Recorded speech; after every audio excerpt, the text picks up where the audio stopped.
desde aquela época, nós já vimos aí que, porque ontem nós falamos, né, quem não estava lá ontem, nós falamos sobre a questão de que o evangelismo pessoal, ele vence algumas barreiras, inclusive a barreira do preconceito, né? O evangelismo, ele faz com que a igreja cresça, ele faz com que o crente cresça espiritualmente, e até usei ali o exemplo de quando nós ganhamos uma vida para Cristo, e é gostoso, mas mais gostoso ainda é quando aquela alma ela continua no caminho de Cristo. E a gente pode dizer assim, claro e evidente que nós sabemos que quem convence o homem do pecado, da justiça, do juízo é o Espírito Santo de Deus. Mas é muito legal de você poder falar assim, poxa, eu ganhei aquela pessoa para Cristo, eu tive participação na conversão dela. E a pessoa permanece. Então, isso é muito gostoso, é muito legal, né? Então, nós vemos aí o encontro de Filipe com o eunuco, em Atos 8, de 26 a 40, a conversão do carcereiro, né? Que já está lá em Atos 16, de 25 a 31, e Paulo, lá em Atos 20, versículo 20, o texto vai dizer que ele ia de casa em casa. Eu costumo chamar isso de PAP, de porta em porta, né? O meu trabalho eu aprendi, né? A gente fez curso no trabalho em que hoje eu estou afastado, mas trabalho de porta em porta, vendendo, né? Batendo de porta em porta. Então, esse meu trabalho contribuiu muito para que eu pudesse usar no reino, né, aquilo que eu aprendi no meu dia a dia, lá no meu trabalho, em algo secular. Então, de como você abordar as pessoas, batendo na porta. E Paulo ele já ensina isso lá em Atos 20, 20, de como você vai de porta em porta, de casa em casa, né, para poder levar o evangelismo a essas pessoas. Temos que também colocar ter a consciência de que, e isso também nós falamos, é de que a pregação do evangelho, quando se está pregando, né, quando se está pregando no púlpito para várias pessoas, nós estamos ali fazendo o quê? Uma evangelização em massa. Estamos falando para todos, mas não necessariamente a mensagem vai atingir a cada pessoa específica, tá? De repente, vão ter alguns ali que estão vivendo uma situação, outros já não estão vivendo aquela situação. Então, o evangelismo pessoal, ele vai nos proporcionar a oportunidade de confrontar o problema individual da pessoa. E é por isso que nós precisamos fazer o evangelismo pessoal, para que nós possamos, através da palavra de Deus, e chegar até estas pessoas e mostrar a estas pessoas a necessidade que elas têm de ter um encontro com Cristo e fazer com que essas pessoas façam o mesmo que nós, né? Nós precisamos ter essa consciência. A estratégia e métodos evangelísticos da igreja primitiva. Olha que interessante. Eu coloquei aí 12 estratégias, né? Nessa primeira etapa nós vamos falar de 4, depois nós vamos falar dos restantes. A igreja primitiva ela fez da evangelização a sua meta prioritária. Hoje, essa preocupação aparece bem lá embaixo, na lista de prioridades. Existe ampla convicção de que um dos melhores relatórios já lidos na igreja anglicana,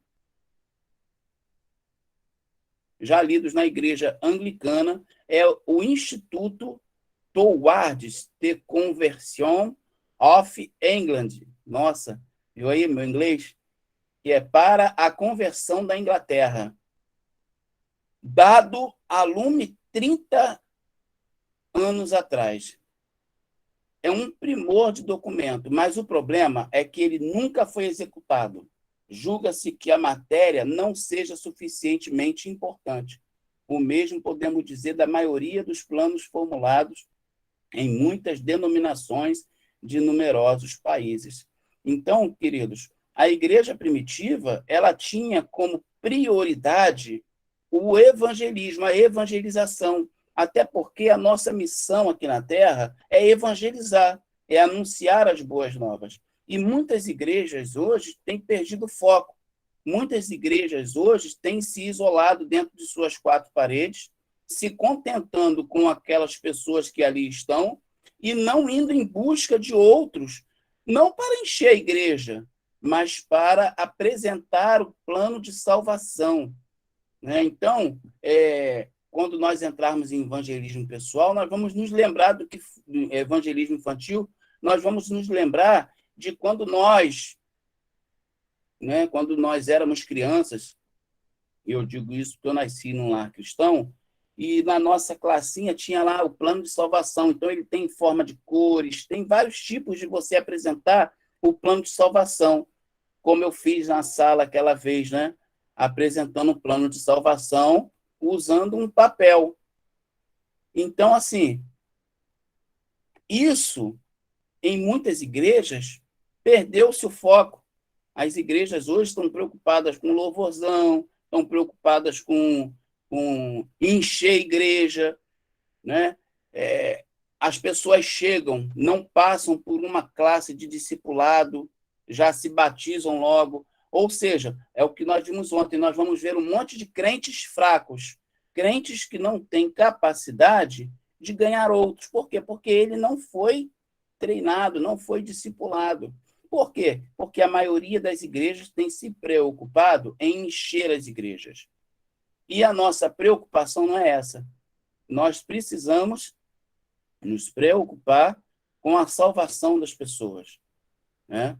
Com a evangelização sendo uma meta prioritária na vida do crente. Então, todo crente ele tem que ter esta prioridade. Em segundo lugar, a igreja primitiva ela tinha uma profunda compaixão pelas pessoas sem Cristo. Muitos setores da igreja moderna estão longe de se convencerem de que importa muito saber se alguém tem Cristo ou não. Outras religiões também são vias quase tão boas, ou tão boas de chegar a Deus. Os humanistas, eles vivem uma vida irrepreensível.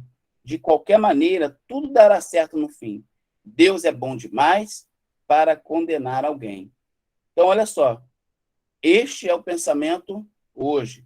Mas a igreja primitiva, ela tinha compaixão pelas pessoas sem Cristo.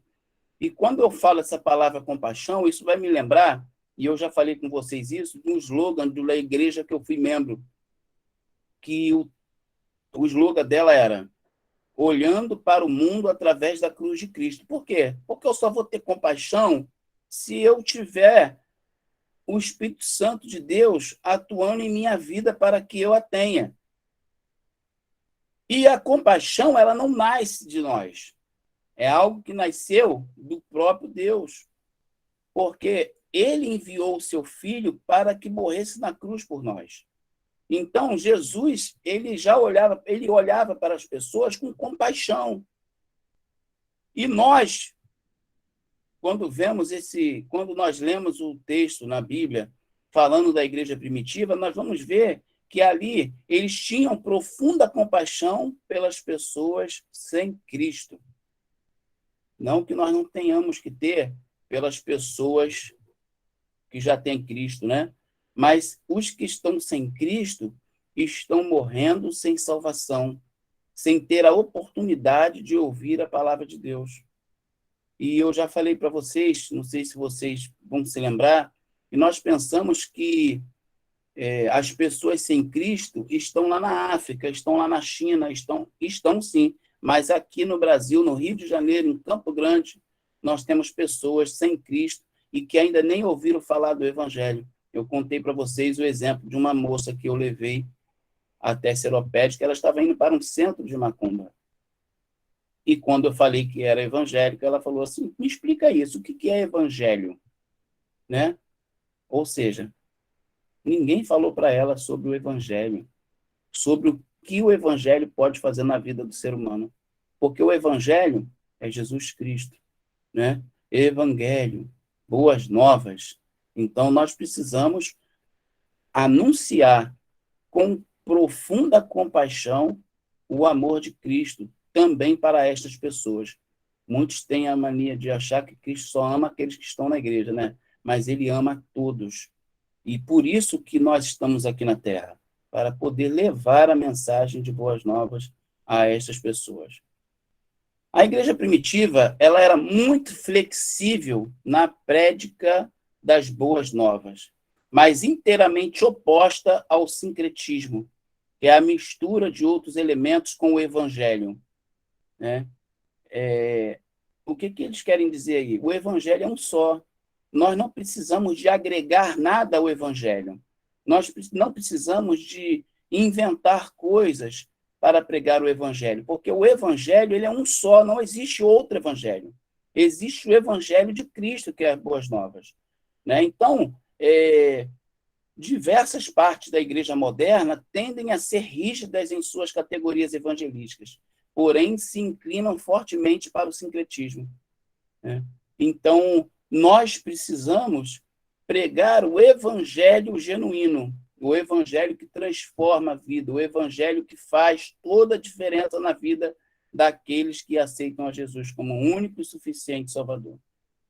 Em quarto lugar, nós vamos ver aí, a igreja primitiva, ela era muito aberta à liderança do Espírito Santo. Isso é algo que nós precisamos fazer, deixar o Espírito Santo conduzir a nossa vida. E em toda a expansão evangelística registrada no livro de Atos, o Espírito é o elemento motivador e energizante. Quem motiva é o Espírito Santo, quem dá energia é o Espírito Santo. Então, essa igreja primitiva, ela nos ensina de que nós precisamos deixar o Espírito Santo tomar a rédea. Já na igreja moderna do Ocidente, técnicas gerenciais, reuniões de comitê e discussões intermináveis são tidas como essenciais à evangelização. A oração e a dependência em face do Espírito parecem, com frequência, opções extras. Ou seja, hoje nós queremos usar técnicas, queremos, claro e evidente, gente, que nós temos que pensar o seguinte: o evangelismo, para que você possa evangelizar, você tem que ter um planejamento. Mas o maior planejamento que você tem que ter é deixar o Espírito Santo usar você, é você estar constantemente em oração, né? Então, quando nós buscamos a Deus em oração e nos colocamos na dependência do Espírito, isso com certeza vai fazer toda a diferença. O problema é que muitos têm deixado isso apenas como opção, né? E não, isso tem que ser a prioridade nas nossas vidas. Chegamos até o ponto 4. Eu quero abrir aí para vocês, quem quiser, né, falar alguma coisa, para que a gente possa também ter uma aula dinâmica, né? Não só o pastor Vitor falando, mas todos têm a oportunidade de falar, tirar dúvidas. Está aberto para vocês aí. Alguém? Clóvis? Pastor Vitor? Pastor Vitor? Saulo, né? Saulo. Pode falar, irmão. O pastor falou aí de crentes fracos, né? Nas igrejas hoje, Isso. né? De crentes fracos. Quando eu me converti, eu continuo, vou repetir a mesma frase, eu levei 3 anos para ser batizado. E nesses 3 anos, né, eu fui aprendendo, né, as coisas ali na igreja. E quando é que eu vou me batizar? Nem participar de trabalho na igreja participava. Ficava ali por trás, colaborando em alguma situação, ajudando em alguma situação, mas ir lá mesmo subir ao púlpito, falar, a gente não falava, né? Não tinha essa oportunidade. Hoje, né? Eu já presenciei pessoas que se batizaram, né, na igreja, e aquela pessoa não sabe nem orar, não aprendeu nem a orar. Ah, irmão, ora aí Não, não, não, não, não. Não, não, não, não, não. Mesmo assim, né? Então, quer dizer, ainda conheço pessoas que estão na igreja, são meus amigos, mas quando se pede para orar, ela não ora. Ela diz que tem vergonha, que não sei o quê. E então eu fico olhando, né, que hoje, no mundo tão moderno hoje, vou frisar mais uma vez, as pessoas chegam na igreja, se aproximam da igreja e não há aquele preparo para que realmente a pessoa levante a mão e aceite Jesus como Senhor da sua vida. Porque a Bíblia diz que nós temos que confessar diante dos homens o Senhor. E eu presencio aí em muitos lugares que as pessoas nem levantaram as suas mãos, então vai lá, participa, vai se envolvendo, aí toma uma profissão de fé que não é uma profissão de fé, é umas perguntas que é feito. Eu lembro que quando eu me batizei, até perguntaram para mim o que era ceia, se a ceia, o que era ceia, o que era o batismo, se a igreja não me aceitasse, o que eu ia fazer, né? Não me aceitasse como para me batizar, o que eu iria fazer. E aí foi uma série de coisas, aí perguntava, hoje essa pergunta eles fazem, né? Sobre os dízimos eles fazem ainda até hoje. Mas muitas perguntas não era feita, não são feitas hoje, né? E eu fico olhando, né? Verdade. Pessoas despreparadas, porque às vezes nós estamos muito preocupados com a quantidade, mas não com a qualidade, né? A É quantidade não verdade. com a qualidade. Quando se tem qualidade, se tem igreja forte. Quando tem quantidade, tem uma igreja que não é forte, né? Hoje não só hoje, mas a primeira coisa que quando há uma discordância na igreja, né? A primeira coisa, até os crentes antigos estão fazendo isso. Abandona a igreja, abandona Deus, né? Sai, vai viver sua vida como bem quer. Mudo de igreja, e quando ele muda de igreja, ele carrega o problema com ele, a dificuldade com ele, porque a gente tem que se colocar num lugar e pensar que a gente está na igreja não é para causar dificuldade, mas sim para abençoar, né? Para abençoar, Sim, entendeu? isso aí. Irmã Valesca levantou a mão, é isso?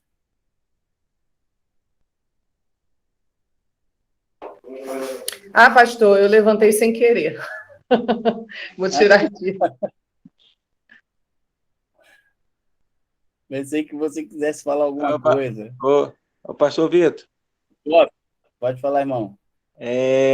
a evangelização pessoal, né? A gente está trabalhando isso, mas aí está falando da igreja primitiva, né? Sim. A evangelização, ela começou em Jesus ou ela começou um pouco antes de Jesus? Seria, no caso, Come- tipo João Batista, né? Ou começou no próprio Jesus? Essa João forma de Batista, evangelizar.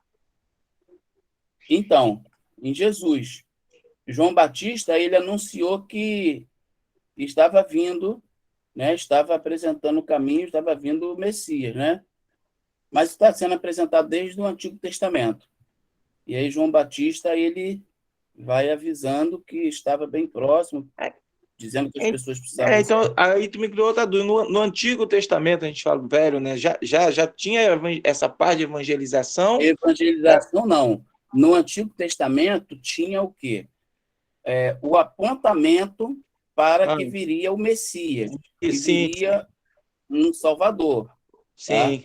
A evangelização, ela começa a partir de Jesus, Tá, que seria as boas novas, né? que é as Boas Novas, Ah, né? tá. Ele era Boas Novas, Certo. Depois entendeu? passou Ele pelos era, não, ele discípulos, é, né? isso aí. Ele é as Boas Novas do Evangelho. Quando o É senhor o fala próprio igreja Jesus. primitiva, o senhor se refere ao quê? Aos discípulos de Igreja de Jesus? Atos. A igreja de Atos. A igreja de Atos, tá, tá.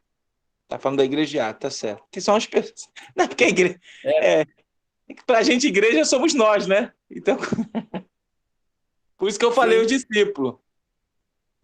Então, ali é a igreja de Atos, né? Claro e evidente que eu gosto muito daquele texto de, se eu não me engano, é Romanos 12, 5. Eu acho que é isso, 12, 5. Quem puder confirmar aí, ele diz assim, ó, embora todos somos um corpo em Cristo, individualmente somos membros e fazemos parte um do outro. Um negócio assim, é porque eu não estou com a Bíblia aberta aqui, mas acho que é Romanos 12, 5, que vai falar sobre isso. Que nós, né, a Igreja de Cristo, ela prega o Evangelho, mas individualmente cada um tem que fazer a sua parte, né? Cada um tem que contribuir para a evangelização, né, do povo que ainda não conhece a Cristo. Vou passar à frente aqui um pouquinho. Vamos lá. Olha aí. Número 5. Mais alguém quer falar? Romanos 12, 5. Assim Isso. também em Cristo, nós, que somos muitos, formamos um corpo, e cada membro está ligado a todos os outros. Né? Eu gosto muito desse texto, porque esse texto ele vai mostrar o quê? Que todos nós fazemos parte um dos outros, e nós todos fazemos parte de Cristo. Ele mostra aí a igreja num todo e a igreja no individual, de que um faz parte um do outro, e que um precisa contribuir um com o outro, e que juntos nós precisamos levar o evangelho de Cristo, né, para aqueles que ainda não conhecem a Cristo verdadeiramente. Muitos já ouviram falar de Jesus, ouvem falar de Deus, mas conhecer, tem crente até que está na igreja e não conhece a Cristo. Infelizmente, né? Número 5. A igreja primitiva não era indevidamente cônscia do papel do pastor, né? A notória dificuldade pela frente, quando se tenta apreender os modelos ministeriais modernos nos registros do Novo Testamento. Hoje, tudo tende a centrar-se em torno do pastor. Espera-se que o servo remunerado da igreja empenhe-se em falar de Deus, mas não os outros. O que vocês acham disso aí? Acontece isso nos dias de hoje? Muito. As pessoas, elas têm o costume de achar que o pastor tem que ir para a rua, o pastor tem que evangelizar, né?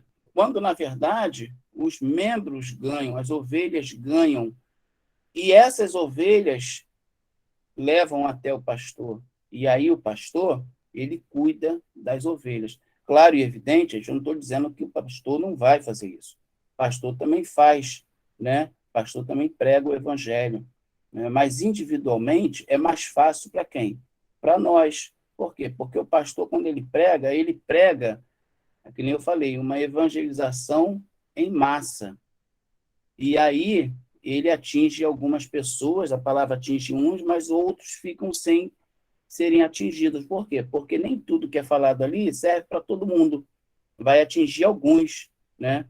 Então, aqueles que não foram atingidos pela palavra de Deus, pelo Espírito, é aonde nós entramos com a evangelização pessoal, né? Então, hoje, né, tudo tende a centrar-se em torno do pastor, porque esperam-se, né, que, já que ele é remunerado, ele tem que fazer. É papel dele. Sim, é papel de todos nós, independente de remuneração. Mas todos nós temos que pregar o evangelho. A Bíblia lá não disse que, olha, ide por todo mundo e pregar o evangelho. Ele falou assim, ó, o pastor vai por todo mundo e prega o evangelho. Ou o crente comum, né, que a gente diz, vai por, né, ou o seminarista vai e prega. Não. A Bíblia diz, todos nós temos esta missão. Número 6. Na igreja primitiva, esperava-se que cada pessoa fosse uma testemunha de Cristo. Hoje, o testemunho comparado ao diálogo leva desvantagem. E ainda admite-se que somente compete aos pastores bem dotados o testemunhar. Isso na melhor das hipóteses, mas nunca aos cristãos de mediana inteligência. Gente, o testemunho, né, eu até falei isso lá na sala, né, ontem. Eu sou um pastor brincalhão, eu gosto de brincar, gosto de, né, eu brinco com as pessoas, eu gosto de zoar, né, falo do meu time, né, Ana? Né, do Fluminense, faço L para os flamenguistas, né? Eu Estou brinco. orando para o pastor se converter desse negócio aí de Fluminense. Não é para não fazer o L, né? Mas, enfim, enfim, as pessoas hoje, elas, não hoje, mas assim, há algum tempo atrás, eu acho que hoje já mudou. Pastor Vitor, Oi? tá cheio de flamenguista nessa turma aí, ó. Ué? Beijo no seu coração. Olha isso aí. Irmã Miriam, Valesca, tudo aí sofrendo. Eu não sabia que a Valesca era flamenguista, não. Tem a irmã Miriam também aí, ó, tudo flamenguista. Vamos Beijo orar no coração. São todos convertidos, glória a Deus, são todos convertidos. É por isso que essa heresia aí, ó. Jesus está tardando voltar com esse povo aí, ó. Então, gente, hoje já junto não... Junto ao esporte, pastor. Junto ao esporte. Será esporte. Olha, hoje já nem tanto, mas não sei se vocês já pegaram alguma época em que as pessoas olhavam para o pastor e o pastor tinha que ser aquela pessoa carrancuda, não podia brincar, não podia rir. O diácono tem que ser aquela pessoa séria e tal, isso, aquilo. Então, nós achávamos que eles, né, que os pastores, os diáconos, tinham que ter um testemunho melhor do que os que não eram. Ou seja, os crentes que a gente fala, né? Hernando Erloff vai falar do crente comum. Eu gosto de falar crente comum. É melhor do que mediana inteligência, né? Mas crente comum, né? Crente que está na igreja, mas acha que o pastor tem que ser uma testemunha, o pastor não erra, o pastor tem que ser o santo ali, correto. Ele é o líder da igreja, ele está de frente, e automaticamente, aquele que está de frente, ele é muito mais cobrado. Eu concordo com isso. Só que o testemunho, ele tem que ser de todos os cristãos. Então, todo aquele que tem a Cristo como o único e suficiente Salvador, lá na igreja primitiva, tá? Cada pessoa era uma testemunha de Cristo. E hoje nós precisamos ser uma testemunha de Cristo. O que é testemunha de Cristo? As pessoas precisam olhar para a nossa vida e ver Cristo em nós. Então, e nós já falamos isso, que o testemunho, ele prega muito mais do que você abrir a boca e falar. Às vezes você vai falar e nada. Eu já vi pessoas que se converteram porque eu gostei tanto daquela fulana e eu gostava de estar perto dela e comecei a ir para a igreja com ela porque eu queria estar perto dela e hoje eu me tornei uma serva do Senhor por causa daquela pessoa. Eu conheço pessoas assim. Então, nós precisamos entender, né, que com este exemplo, com esta estratégia da igreja primitiva, trazer para os nossos dias de hoje, porque muitas coisas se perderam. Número 7. Na igreja primitiva, construções não importância. Gente, isso é polêmico, tá?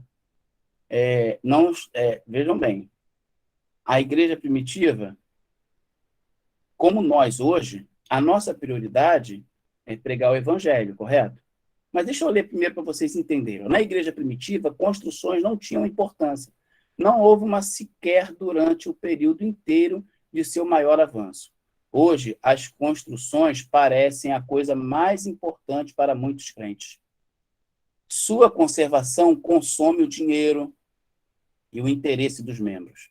Faz com que se atolem em dívidas e os isola dos que não vão à igreja. Na verdade, até a palavra mudou de sentido.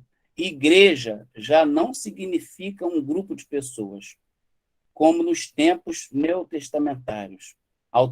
Atualmente significa templo, né? Então, nós entendemos igreja como pessoas, não é verdade?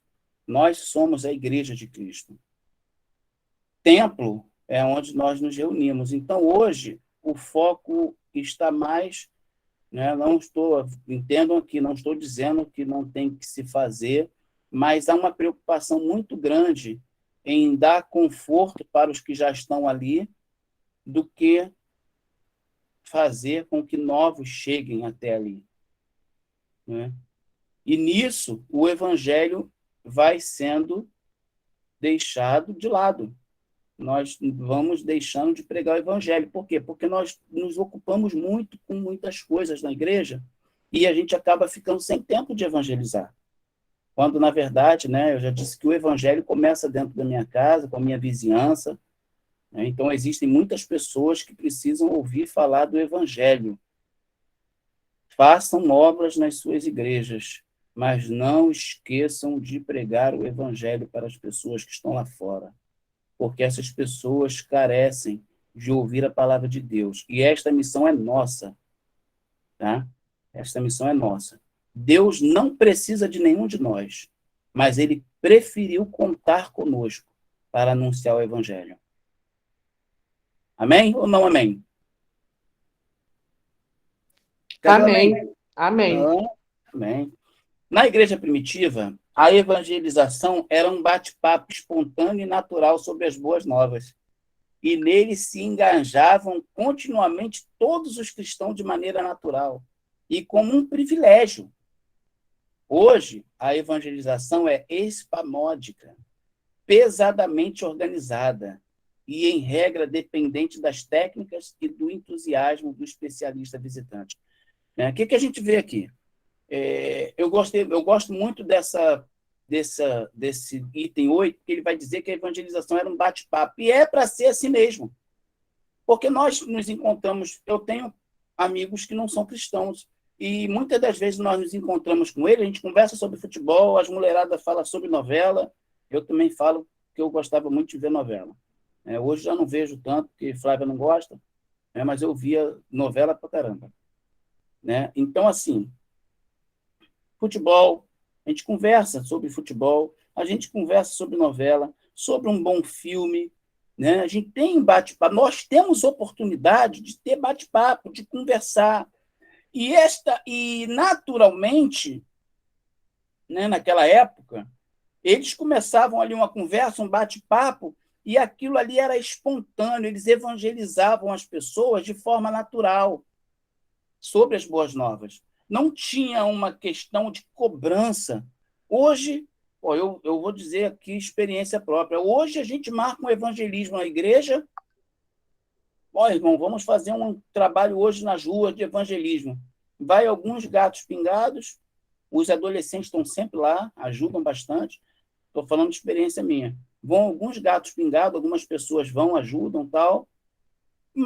Mas acaba sendo algo assim forçado, se torna algo pesado, quando, na verdade, deveria ser um privilégio, né? Então, aí a gente anuncia, aí vem logo em mente assim, poxa, mas é na hora, o sol vai estar quente. Naquela época eles andavam quilômetros para anunciar o evangelho.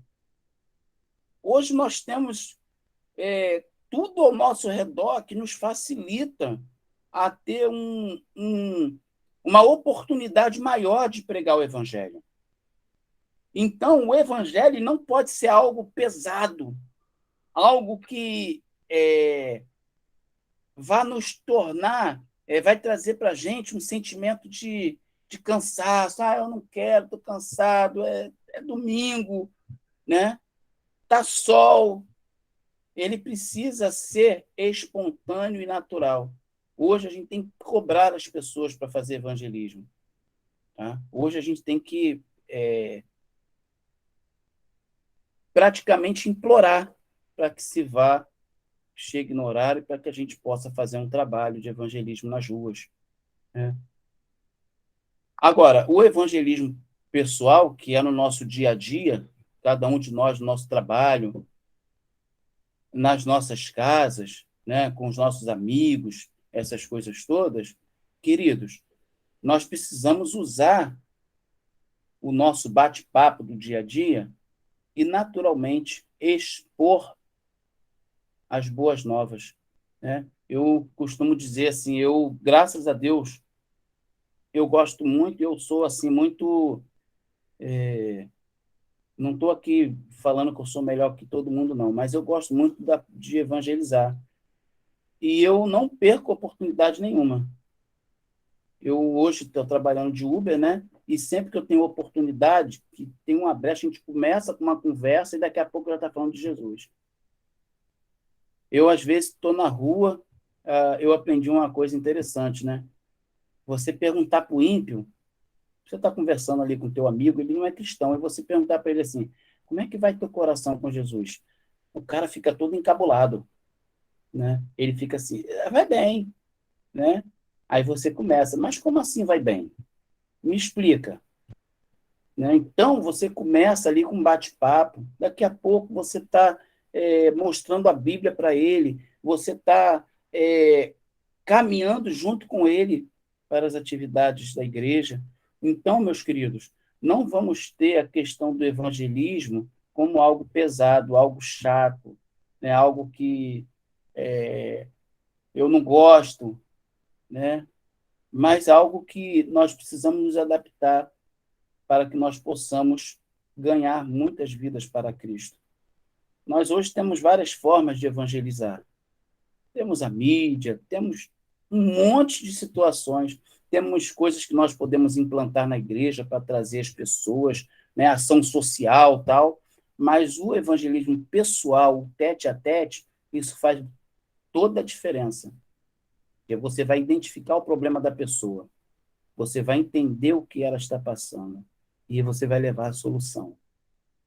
O nosso papel aqui na Terra é levar a solução. A solução é Jesus Cristo, não há outro evangelho. Tá bom? Vamos adiante. Alguém quer falar nessa outra etapa aí que nós falamos aqui, de alguma experiência, se você concorda ou discorda do que está falando aí? Eu acho que discordar é um pouco difícil, porque isso tudo aí foi tirado lá de Atos 2, está na Bíblia, né? Se você discordar da Bíblia, você está discordando do que Deus falou. Mas como ele nos deu o livre-arbítrio, você também tem direito, né? Pode falar, gente. Alguém? Ninguém vai levantar a mãozinha, ninguém quer falar, todo mundo quieto, eu vou falar sozinho Pastor, até o final. tá sendo assim muito esclarecedor, né, daquilo para quem já vive evangelismo. Eu já fiz muito evangelismo, né, para a glória de Deus. E está sendo mais esclarecedor ainda porque é isso aí, a gente pregar a tempo e a fora de tempo, né? Não ficar só dentro da igreja. Amém. Então, nas oportunidades, é buscar uma brecha. Toda vez que a gente tem uma oportunidade e ora, o Espírito Santo nos capacita. Ele faz um mover. Já tive várias experiências com o mover de Deus, com estratégias que ele dá para a gente conseguir alcançar uma alma. Às vezes não é no mesmo dia, né? Deus dá estratégias para depois, você reencontra. Sei que Deus a vontade dele é essa, que a gente pregue. Então, ele vai fazer com que, através da nossa oração, da nossa fé, que isso aconteça. Amém? Amém. É isso aí. Né? Nós precisamos nos colocar à disposição do Espírito Santo para que ele possa agir em nós. Né? Deixa eu ver aqui o texto. Quem pode abrir aí e ler para mim? Atos 1, 8. Por favor.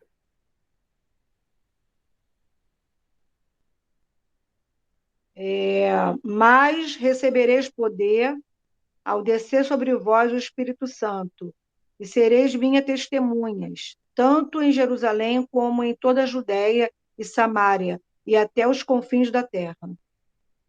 Amém? Gente, eu não sei se eu já falei isso para vocês, mas esse poder aí, no grego, ele quer dizer dínamos, né? Dínamos é poder. O que que a palavra grega dínamos nos lembra? O que que começa com dina? Dinâmica, Dinâmica, Dinamite. dinamite. 2. Dinamite e dinamismo, né? Dinâmica. Então, o poder do Espírito, ele age em nós como uma dinamite. Né? Eu gosto muito de usar esse exemplo. O que que acontece? quando nós aceitamos a Cristo, antes de aceitarmos a Cristo, nós temos o quê? Um coração de pedra, não é isso? E quando nós aceitamos a Ele, Ele coloca em nós um coração de carne, um coração sensível. Então, eu costumo dizer que esse poder, esse dínamo, ele explode o coração de pedra, tornando ali um coração de carne, e todo aquele que tem o Espírito Santo de Deus não tem outra alternativa a não ser dinâmico. O que é dinâmico? É dinâmico em anunciar o evangelho. Ele é dinamismo, ele tem dinamismo, ou seja, a dinamite, o dinamismo para que o evangelho seja anunciado, porque o Espírito Santo, ele quando nós, né, quando as pessoas se permitem ser usadas por ele, ele faz algo extraordinário nas nossas vidas, a ponto de sermos dinâmicos. Né? Nós não podemos ficar na monotonia, nós precisamos anunciar o evangelho. Não temos mais tempo a perder. Nós precisamos colocar em prática tudo aquilo que Deus, através da sua palavra, nos ensina. Né? E essa aula de hoje, baseada na igreja primitiva, em Atos, ela nos dá um ensinamento de como nós devemos fazer, de coisas que muitas das vezes nós temos feito erradamente, nós temos usado erradamente, e como nós precisamos fazer para que se torne algo prazeroso. Como está falando aí na aula, o evangelho não pode ser algo pesado, mas tem que ser um privilégio, porque é um privilégio. Eu conheço um irmão, o irmão Moacir, hoje ele está em cima de uma cama, mas há muito tempo atrás ele ia, evangelizava, participávamos de trabalho, estávamos juntos. Ele é um idoso. Eu gosto muito de lidar com idosos, né? E ele hoje está numa cama, não pode mais andar, está com Alzheimer, mas sempre que temos a oportunidade de visitá-lo, ele diz assim, mesmo com Alzheimer, tá? Sinto saudades do meu tempo em que eu podia fazer tudo, em que eu podia pregar o evangelho, em que eu podia participar do evangelismo. Não sei se vocês sabem, a pessoa com problema de Alzheimer, ela se lembra lá do passado, ela não lembra das coisas recentes, mas do passadão lá atrás ela lembra. Às vezes ela confunde algumas coisas. E o interessante é que o cristão, a pessoa que tem Alzheimer, ele quando é cristão, ele não perde a consciência de quem é Cristo na vida dele. Né? Eu me lembro da minha avó, que também fazia muito trabalho de evangelização. A minha avó ela foi enfermeira por muitos anos, e nos hospitais ela fazia trabalho de evangelismo, né, com as pessoas que estavam lá. Ela evangelizava, o evangelismo pessoal. E a minha avó, em uma das suas orações, eu acho até que o pastor Neilson conheceu a minha avó, a mãe da minha mãe. Ela chegou do nada, estava tendo um culto lá, e foi o último culto que ela participou, lá na casa dos meus pais. E aí ela falou assim, eu quero orar, desesperada para orar, quero orar. Aí, tá bom, pode orar, irmão Valderez, é o nome da minha avó. E ela, na oração, falou assim mesmo, gente, uma pessoa com Alzheimer. Ninguém esperava que ela fosse falar isso na oração. Ela falou, Senhor, meu Deus, eu quero te pedir uma coisa, que nesta minha doença eu nunca venha me esquecer de quem tu és e quem eu sou. Gente, aquilo ali eu falei, meu Deus, às vezes a gente se emociona, né? Porque os idosos, eles têm muito a nos ensinar. Nós precisamos ter essa consciência de que hoje nós temos oportunidade de fazer. Mas existe muita gente que quer fazer, que já fez e hoje não pode mais fazer. Isso é um privilégio. E para que nós possamos dar sequência ao Evangelho de Cristo, eu quero repetir a frase da minha avó. nós precisamos entender quem Deus é e quem nós somos. O que Deus fez na minha vida, o que Deus tirou da minha vida, os livramentos que Deus nos deu, tudo que Ele fez por nós, quem Deus é na sua vida, quem Deus é hoje, quem Deus foi, que Deus Ele nunca deixou de ser. Por isso que a gente fala quem Deus é na tua vida, o que Ele já fez por você. É sobre isso que nós temos que passar para as pessoas. O que Ele fez na nossa vida, o que Ele vai fazer, o que Ele é capaz de fazer na vida de todos aqueles que chegam até Ele. Como eu falei para vocês, eu aproveito oportunidades para falar do amor de Deus. E eu já tive a oportunidade de falar com um ateu, tinha um colega de trabalho ateu, já contei para vocês, e ele chegou para mim e falou assim, pô, não entendo vocês ficam aí adorando um Deus que vocês não veem, vocês não sabem nem se existe e tal. Eu fiquei ouvindo aquilo e na hora ali eu pedindo a Deus que Deus me desse uma resposta, porque eu não queria sair dali calado.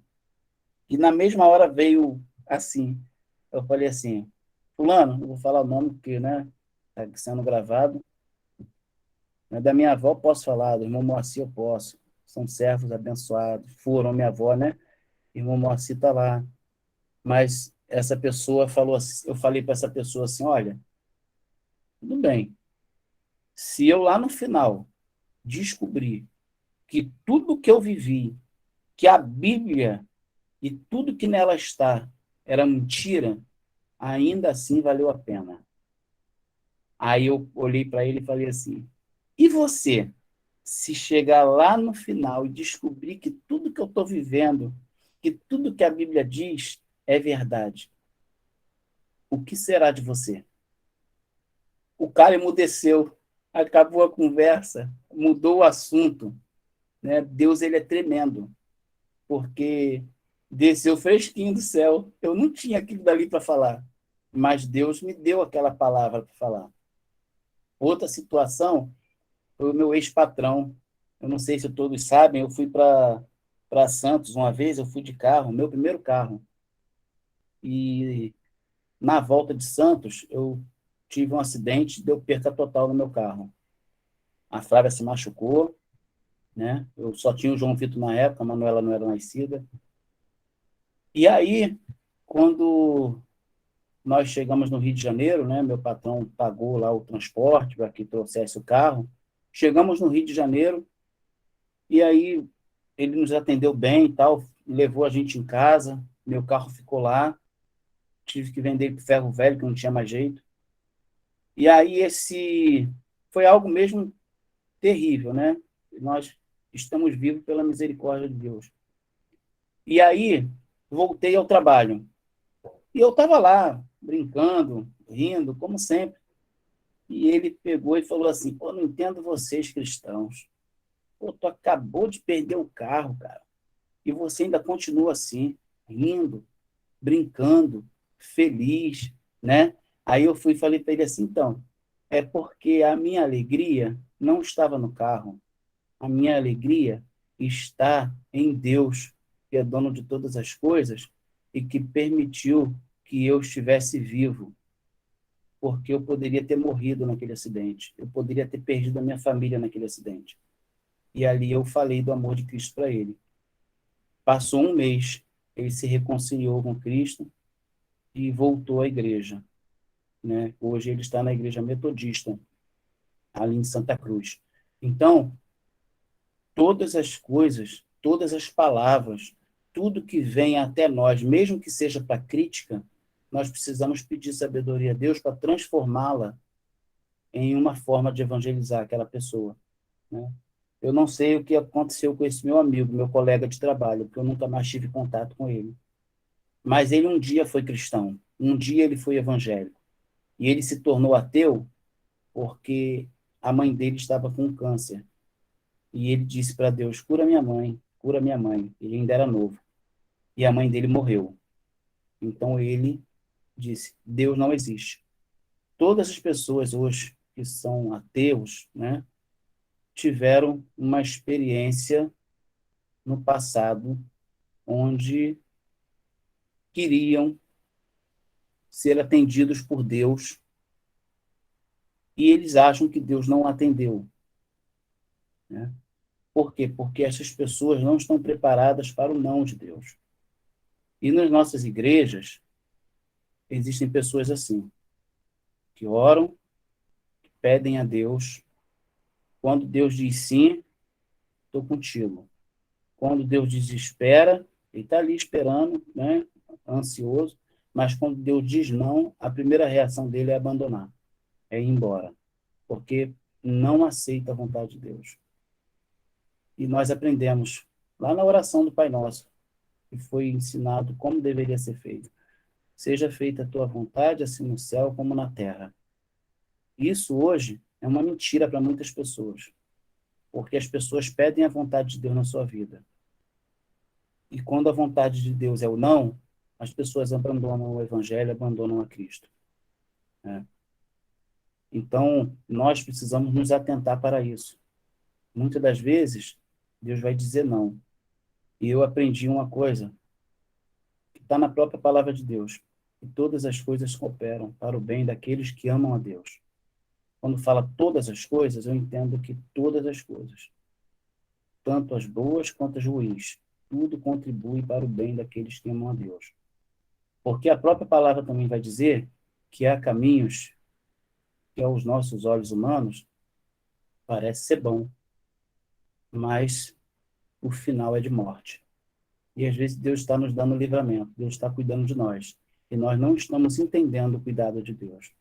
Queremos que Deus faça da nossa vontade. E às vezes Deus pode até fazer. E aí nós vamos nos arrepender lá na frente. Por isso que nós precisamos entender que servir a Deus vai muito mais além de ir à igreja. Vai muito mais além de ir lá para cima cantar no altar. Vai muito mais além do que fazer um seminário. Vai muito mais além do que ser pastor. Servir a Deus é um privilégio que nós temos, que muitos queriam ter e não podem. Servir a Deus é algo inexplicável, é gostoso, é maravilhoso. E muitos não entendem, porque num sábado de manhã, às 11 horas da manhã, vocês estão aqui estudando a palavra de Deus, aprendendo para que possam colocar em prática e usar esse instrumento para serem ganhadores de alma. Amém? Amém. Amém, pastor. Número 9. Amém, pastor. Número 9.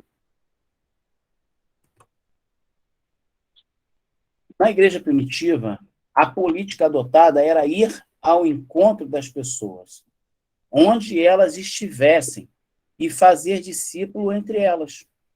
Hoje, vê se não é assim, gente. Naquela época, nós íamos até as pessoas, aonde elas estivessem, né? Isso na igreja primitiva, e faziam discípulos entre elas. Hoje é convidar pessoas para virem à igreja, onde certamente não se hão de sentir em casa, e fazer com que ouçam a pregação do Evangelho. A igreja de hoje tenta a implosão, o convite, ou seja, procura arrastar o visitante. A igreja primitiva praticava a explosão, a invasão, saía ao encalço das pessoas. Que legal, né?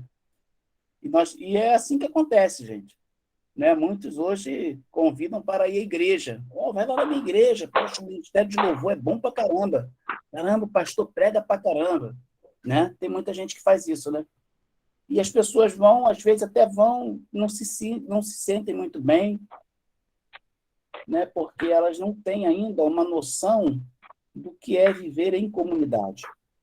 E até mesmo nós que estamos em comunidade, nós temos ali os nossos arranhões, né? Imagina quem não conhece, que está indo, e às vezes vê certas coisas na igreja e ficam assim, nossa, estou fora. Porque as igrejas hoje, infelizmente, não têm dado muitos exemplos em relação a isso, né? Na questão do quesito viver em comunidade. Nós temos vivido hoje, lá na nossa igreja, e quem faz parte sabe do que eu estou falando, o nosso PGM, que é Pequeno Grupo Multiplicador. Algo que tem me deixado muito feliz é que muitas pessoas têm vindo até nós e a gente está tendo que agendar lugares para ir. O nosso ponto principal é lá na Crispim de Macedo, número 10, na casa da irmã Ana e do Renatão. Só que as pessoas que às vezes vão lá ou que ouvem falar, eles pedem para fazer na casa deles.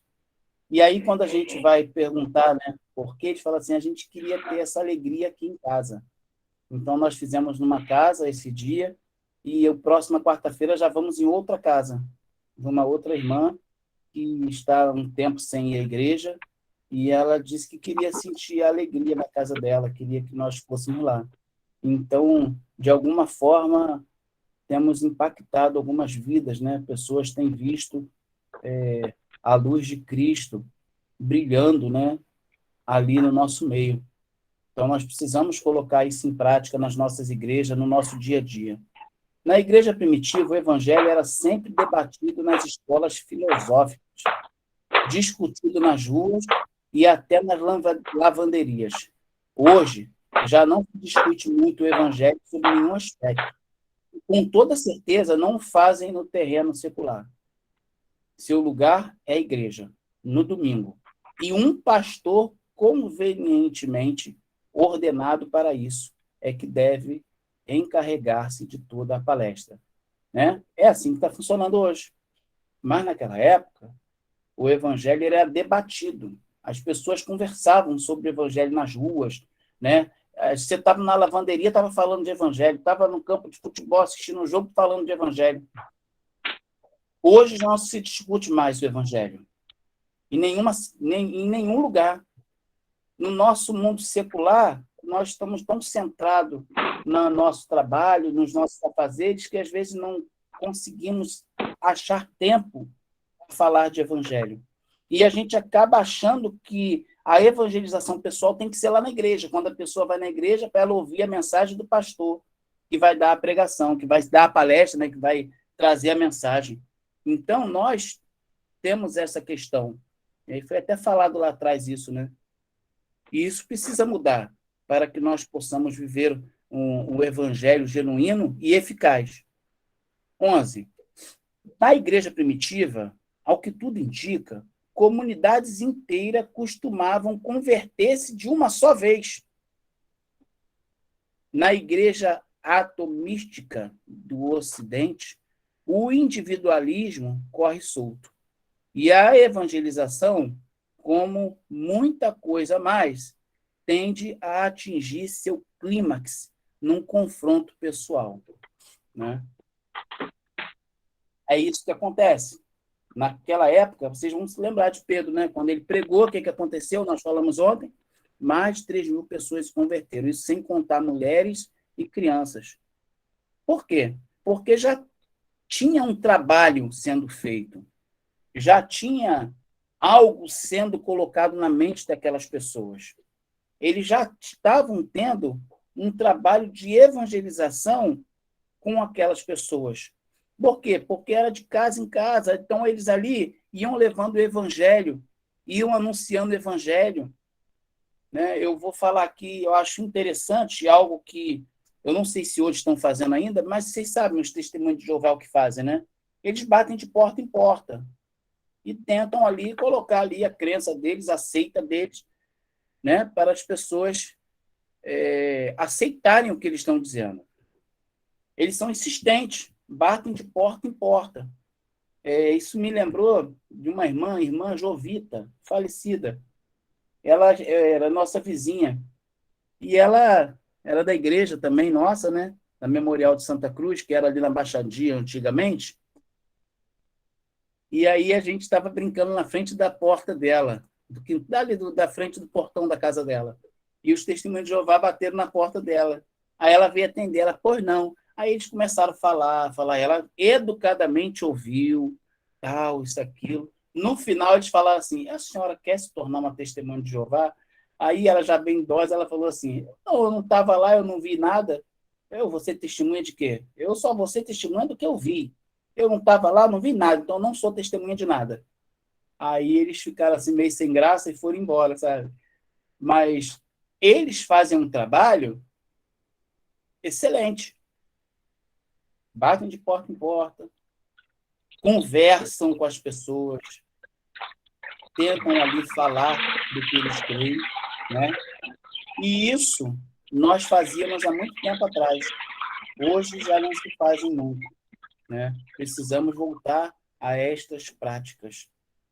Na igreja primitiva, o impacto maior era produzido pelas vidas transformadas e pela qualidade da comunidade cristã, o que o irmão Saulo falou lá atrás. Nós hoje estamos preocupados com quantidade, quando, na verdade, aquela igreja de Atos estava preocupada com a qualidade da comunidade cristã. Qualidade. Hoje, muito do estilo de vida cristão já quase não se distingue do estilo de vida não cristão.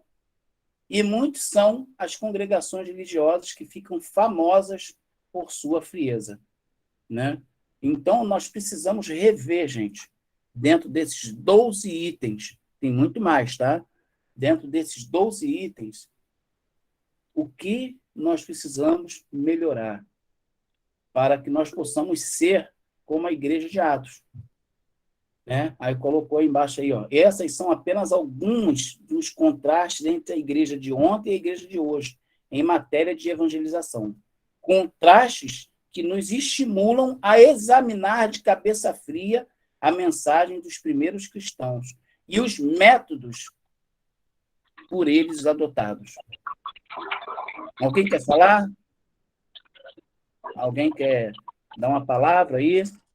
Ou eu vou ter que ficar falando até o final? Pastorzão. Fala comigo. Alô? O Pode 12 falar. aí, o 12 é muito interessante aí, né? Sobre o impacto aí, como está sendo feito hoje. E o senhor poderia, assim, mais ou menos dizer se hoje a evolução da tecnologia no que diz respeito à evangelização pessoal, ela tem prejudicado a evangelização corpo a corpo, porque as pessoas elas ouvem muito rádio, elas estão ouvindo muita oração pelo WhatsApp, elas têm visto muita frase de pastores, né, que colocam nas redes sociais, e para elas já está sendo evangelizado assim, né? E na igreja primitiva não tinha isso, era corpo a corpo, era aquela coisa de você ver um semblante, aquela coisa de você ver a linguagem não verbal e verbal. Então, a tecnologia hoje, a evolução da tecnologia hoje, tem prejudicado a evangelização pessoal na vida das pessoas? O que você acha? Eu vou responder, mas no teu ponto de vista. Eu acho que sim, com certeza. Então, olha só. Pastor Pode Vitor, falar, irmão. Oi, pode falar. dentro disso aí que o irmão Clóvis está falando, tem uma frase que diz que a maior propaganda é boca a boca. Boca a boca. Então, nós sabemos que estamos no mundo moderno, mas ainda a maior propaganda é boca a boca. Você falar daquilo que Deus tem feito na sua vida, entendeu? Na sua pessoa. Essa é a maior propaganda do Evangelho. A igreja primitiva falava isso. Ela falava o quê? O que Deus estava fazendo na sua vida, o que Deus fez. Eu era pecador. Hoje eu não sou mais pecador. Eu não tinha acesso a Deus. Hoje eu tenho acesso. Hoje eu posso falar para Deus. Entendeu? Então, quer dizer, eu sei que nós estamos vivendo época no mundo moderno, mas eu aposto muito mais na propaganda boca a boca. Entendeu, Sim. pastor? Então, ó, nós ainda somos pecadores, tá? Nós não deixamos de ser pecadores, não. Nós somos pecadores que foram lavados e remidos pelo sangue de Cristo. Né? Nós precisamos deixar claro para as pessoas que também somos pecadores, senão eles vão achar que nós somos santos demais, nós temos nossos erros, nossas falhas. Né? Quando aceitamos a Cristo, nós não deixamos de ser pecadores. Só que nós reconhecemos os nossos erros, as nossas falhas e nos arrependemos. E fomos lavados e remidos pelo sangue de Cristo. Mas se nós formos parar para pensar, nós pecamos todos os dias, todas as horas, porque somos falhos, somos pecadores, né? Pode falar, quem Pastor, pediu aí? eu, Gonçalo. Pastor, tá me escutando? Tá Oi, pode falar. me escutando agora? Estou escutando. Alô? É, Oi? eu te digo, algumas coisas, né? Algumas coisas hoje, nós como igreja e como pessoas que todo crente é um pregador da palavra, desde o momento que ele se converte, ele aceitou Jesus Cristo, ele é um pregador da palavra, ele anuncia Cristo. Mas antigamente, quando nós levávamos alguém na igreja, a igreja tinha o hábito de anotar o nome daquelas pessoas e pedir para os membros da igreja orar pelas pessoas, né? Tinha esse hábito de fazer isso. Hoje nós deixamos esse hábito de lado. As pessoas entram, não anotamos o nome, não oramos por ela, né?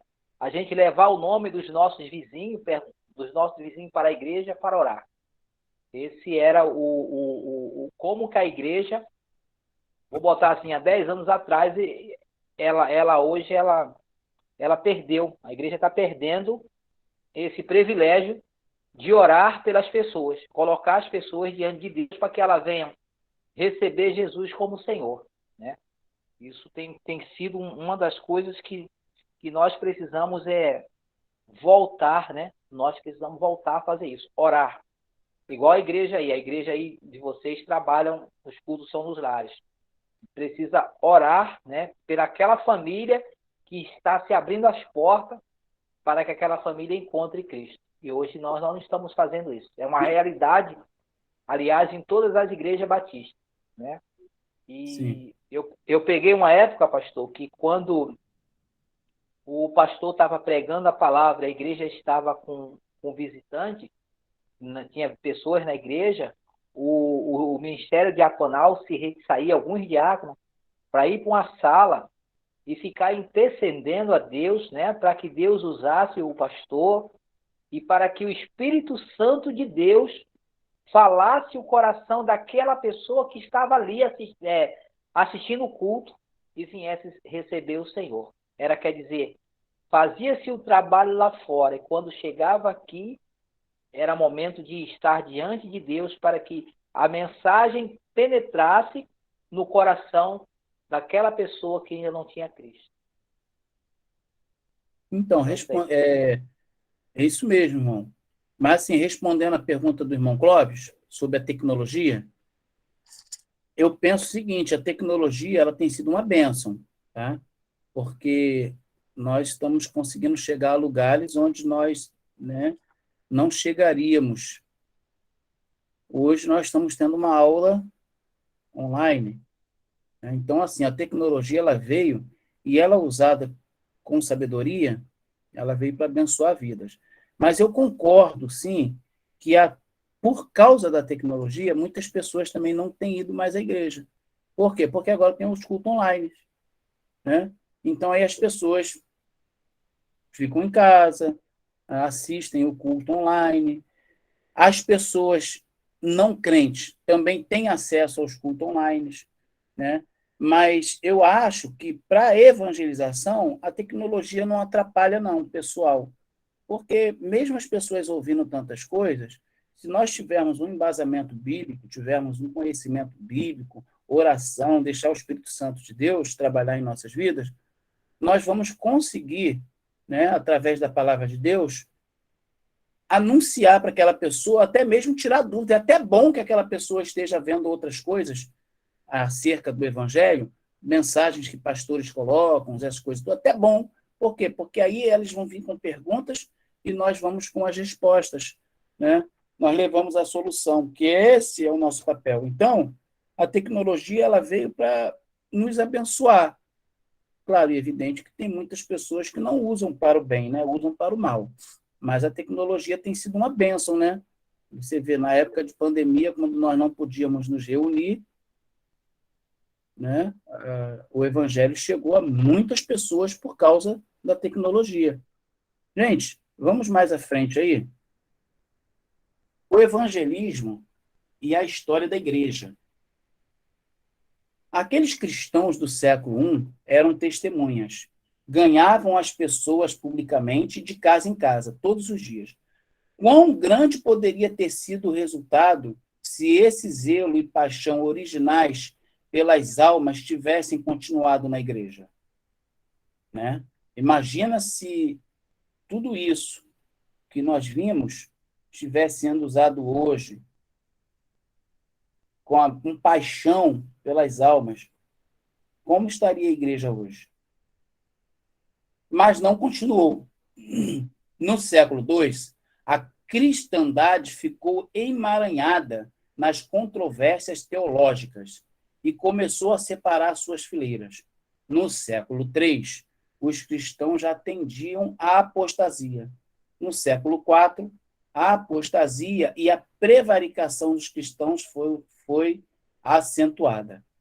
E então veio o ensino deturpado do cristianismo na chamada Era das Trevas, da Igreja Medieval, cujo período terrível de 1000 anos é o véu que tem separado a Igreja moderna do conceito da Igreja do Novo Testamento. E aí eu vou além, trouxe aí, né, Martim Lutero, gosto muito de Martim Lutero, né, do que ele fez. Inclusive, eu creio até que vocês devam conhecer o hino que está até no Cantor Cristão, né, que é Castelo Forte, que foi uma carta que ele escreveu e ali se tornou um hino. Né? Fizeram daquela carta um hino. Então, Martim Lutero ele fez a primeira redescoberta do cristianismo no Novo Testamento com a revelação do que o justo viverá pela fé. De que o justo viverá pela fé. A primeira igreja cristã sabia essa verdade, mas foi perdida na Era das Trevas. A reforma do século XVI, no entanto, era primariamente uma reforma teológica, uma volta ao exame da palavra de Deus.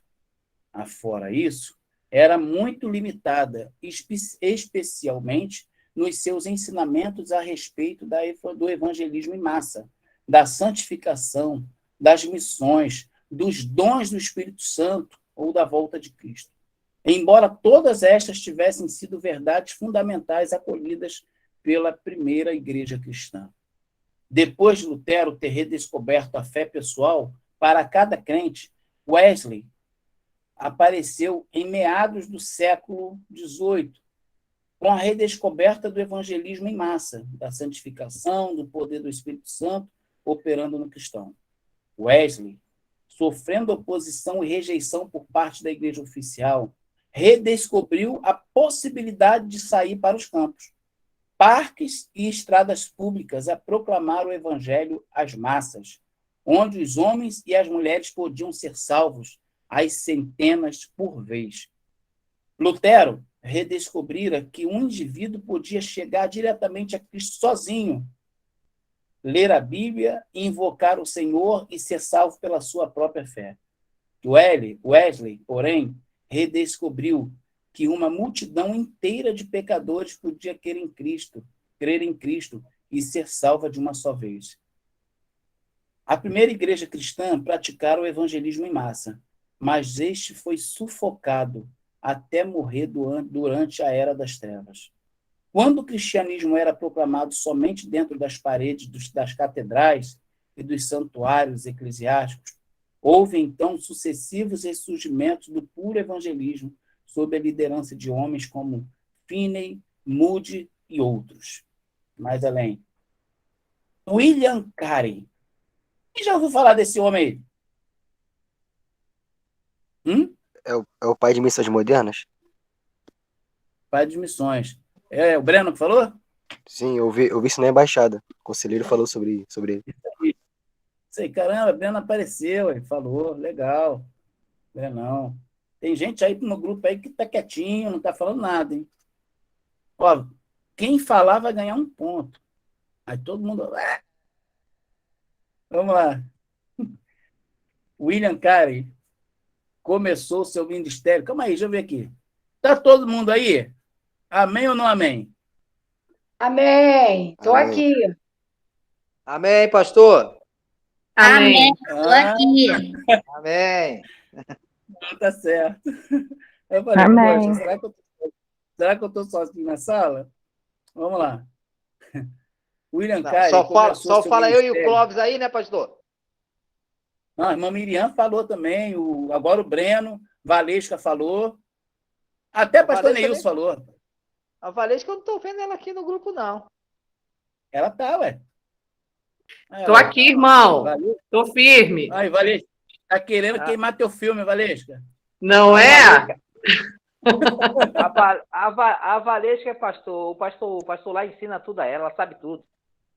Ela é fera, pô. Tô aqui, Ela tá ó. fazendo Tô aqui firme. Ela tá fazendo seminário de brincadeira, pô. Ela já sabe tudo. Misericórdia, coitadinha de mim. Ela tem professor em casa. É. Vamos lá. Agora na prova ele falou para mim: se vira. Olha, na terça-feira a Flávia vai levar, tá? A prova de vocês. Aí vocês podem levar para casa e fazer em casa. Tá bom? Ok. Olha só. William Carey começou seu ministério por volta de 1790 e redescobriu que o evangelho também era para os pagãos. E assim foram reorganizadas as missões. Os cristãos primitivos eram grandes missionários, mas durante a Era das Trevas desaparecera o conceito de evangelizar nações bem distantes, habitadas por outros povos. Em fins do século XIX e começo do século XX, mais verdades vitais foram restauradas à Igreja. O derramamento do Espírito Santo, os dons espirituais, a doutrina dos tempos do fim e a da volta de Cristo. Lutero e Carey não mencionaram qualquer dessas verdades. Sequer Wesley deu muito destaque a elas. Então, quase simultaneamente no mundo inteiro, os cristãos começaram a redescobrir o batismo do Espírito Santo, acompanhado pelos sinais sobrenaturais. Em seguida, os dons do Espírito Santo começaram a ser exercidos. Inclusive, houve a reativação do poder de Cristo para curar os enfermos e a verdade da sua segunda vinda iminente. Origem do evangelismo moderno. No Novo Testamento, havia dois tipos bem definidos e predominantes do evangelismo: o evangelismo em massa e o evangelismo pessoal. Pelo século III, na sua maior parte, ambos os tipos já haviam desaparecido. E nem mesmo durante a Reforma houve qualquer reavivamento do evangelismo digno de nota. Por incrível que pareça, não faz mais de 200 anos que houve uma volta notável ao evangelismo. Nesse tempo, reapareceu certo tipo de evangelismo. Entrou novamente em vigor depois de uma ausência de 1.600 anos, através do ministério de John Wesley. Podemos estar gratos pelo fato de que ele nos reavivou o conceito do evangelismo em massa. Agora, é lamentável que a outra forma de evangelismo neotestamentário não tenha retornado com a mesma força à história cristã. Talvez esteja esperando alguma oportunidade de agir e reocupar o centro da cena. O evangelismo em massa reapareceu de forma tremenda com John Wesley. Talvez possamos ter idênticas esperanças no tocante ao evangelismo pessoal. Então, aí nós vemos dois tipos de evangelismo. Em massa, que é onde o pastor está pregando para um monte de gente, e o pessoal individualmente. Então, ele diz aqui que o em massa voltou com toda a força, mas o pessoal ainda está apagado, Precisa ser reativado. Até a próxima aula, que Deus abençoe a todos. Essa matéria de hoje não cai na prova, tá bom? Ela foi só um complemento. Eu estou encerrando um pouco mais cedo, porque eu tenho um compromisso daqui a pouco, mas a matéria de evangelismo pessoal, ela encerrou aqui hoje. Sábado que vem, estarei começando com evangelismo infantil. E aí é onde nós veremos aí como trabalhar com as crianças, como fazer o evangelho chegar até elas. Tá bom? Deus abençoe a todos. Vocês tenham um final de semana aí maravilhoso, um sábado abençoado. Na aula de ontem, quem for ver aí, eu coloquei até a próxima aula verde, branco e grená, com 2 L embaixo. Olha, Isso, pelo amor de Deus. deu um problema sério. Né? Hoje eu Ô, coloquei só pontinho verde. Para vocês se Pastor, lembrarem do pontinho Pecado, verde. hein? Isso é pecado, hein? Misericórdia, Isso aí é misericórdia. abusar da autoridade para fazer essas coisas aí, viu, pastor? Isso aí nós vamos repreender. Nós vamos repreender Mas eu isso só aí. coloquei o pontinho verde, ó. Coloquei o pontinho verde, eu não coloquei tudo. Tá bom, pastor. Cadê Tá a bom. Ana? Ela não falou. Eu estou aqui, pastor, estou ouvindo tudo. Ah, a minha Valeu. tá aí, falou. Tá certo, pessoal. Valeu. Fiquem com Deus, tá bom? Eu vou estar encerrando Amém. aqui, tá legal? Tchau, fica com Deus. Fica Tchau, com tchau. Deus. Bom Não, sábado. Pastor, valeu. Você Tchau, também. pastor. Tchau, gente. Deus Bom abençoe. sábado. Tchau. Tchau.